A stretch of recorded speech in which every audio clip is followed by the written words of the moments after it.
মূর্তি সেগুলো জ্বালিয়ে দেওয়া হচ্ছে বাংলাদেশে। এটা নিয়ে কোনো খবর করা যাবে না, অদ্ভুত রকম মিনমিনে মিডিয়া এগুলো নিয়ে কোনো খবর করছিল না।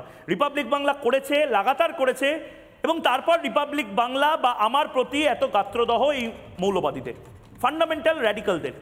এবং তার পাশাপাশি মেহেরপুর থেকে শুরু করে ইসকনের বিভিন্ন মন্দিরে জগন্নাথ দেবের দারু বিগ্রহ, নিমকাঠের মূর্তি বা বিগ্রহ যেগুলো জ্বালিয়ে দেওয়া হচ্ছে, সেগুলো নিয়ে কিছু বলা যাবে না। দেখুন এই ছবি, বিনায়কদা বলুন। এই জগন্নাথের এইখানে এটা খুব পরিষ্কার যে প্রথমে আমি বলি, বাংলাদেশে কেবলমাত্র হিন্দুরা অত্যাচারিত হচ্ছেন না, বৌদ্ধ খ্রিস্টানরা অত্যাচারিত হচ্ছেন। চীন কেন চুপ করে আছে বা আমেরিকা কেন চুপ করে আছে এখনো আমার এটা বোঝা আমার পক্ষে অসাধ্য। তারপরে যে কথাটা বলছি, সুনামগঞ্জে যে করা হয়েছে, যে একেবারে হতদরিদ্র প্রায় 200টি হিন্দু পরিবারের সর্বস্ব জ্বালিয়ে পুড়িয়ে দেওয়া হয়েছে এবং তাদের খাবার চালটুকু, ডালটুকু, কাপড়টুকু পর্যন্ত নিয়ে যাওয়া হয়েছে, তাদের কোনো অপরাধ হয়নি। অপরাধ হয়েছে কার? না, যে ছেলেটি সেটা লাইভ স্ট্রিমিং করেছে সেই বিপ্র দাসকে গ্রেপ্তার করে নিয়ে যাওয়া হয়েছে। আমার একটা জিনিসে একটু মজাই লাগলো ময়ূক, আমি দেখলাম কোথাও এখানে কারবার বলা হচ্ছে, অন্য একটা ইতে দেখছিলাম যে এই ময়ূক রঞ্জন ঘোষকে বলা হচ্ছে মলমের ফেরিওয়ালা, মলমের ফেরিওয়ালা। তো এটা কিন্তু আমার মনে হয় একটা ব্যাজস্তুতি, কারণ যেখানে ক্ষত সেখানেই তো মলম লাগে। তো সেই মলম যদি আপনি দিয়ে থাকেন তো খারাপ কিছু করেননি।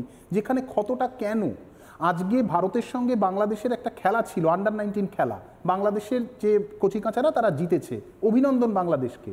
ভারতও জিতেছে, ভারতের অধিনায়কের নাম মোহাম্মদ আমান।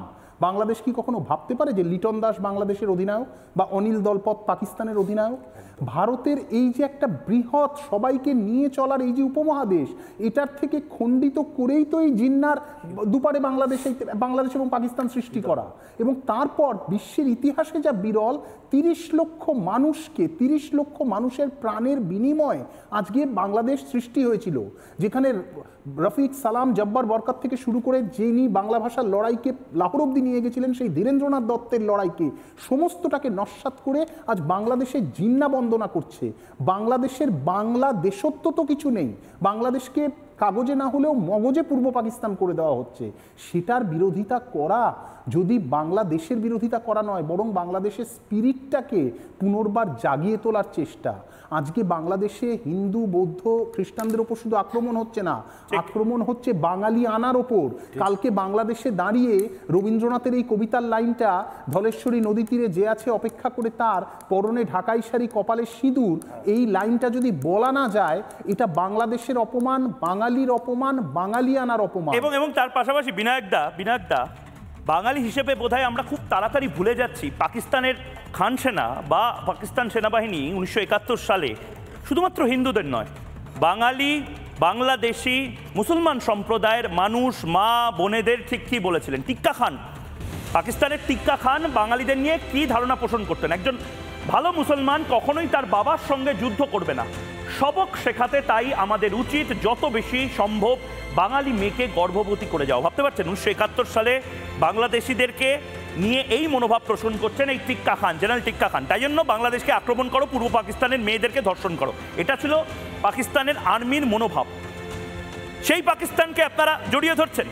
Niazi, general Niazi, Butcher of Bengal বলা হতো, কসাই বলা হতো তাকে, বাংলাদেশিদের কচুকাটা করেছিল। ভুলে গেছে এই প্রজন্মের বাঙালিরা, এই প্রজন্মের বাংলাদেশিরা। আপনারা কিভাবে মনে করেন যে একজন সৈনিক যুদ্ধ করবে পূর্ব পাকিস্তানে, মারা যাবে পূর্ব পাকিস্তানে, আর যৌন ক্ষুধা মেটাতে আসবে পশ্চিম পাকিস্তানে? General A.K. নিয়াজি। সাংবাদিকরা প্রশ্ন করেছিল বাংলাদেশের বা পূর্ববঙ্গের, পূর্ব পাকিস্তানের এত মহিলা তারা ধর্ষিতা হচ্ছে কেন? সারা বিশ্বের মিডিয়া প্রশ্ন করেছিল যে পাকিস্তান সেনা এত মেয়েকে ধর্ষণ করে খুন করছে কেন? এইটা ছিল উত্তর। বাংলাদেশ ভুলে গেছে, বাংলাদেশ ভুলে যেতে পারে, কিন্তু আমরা অর্থাৎ ভারত ভুলবো না। কারণ সেই সময় অনেক দেশ ছিল, কেউ পাশে দাঁড়ায়নি বাংলাদেশের।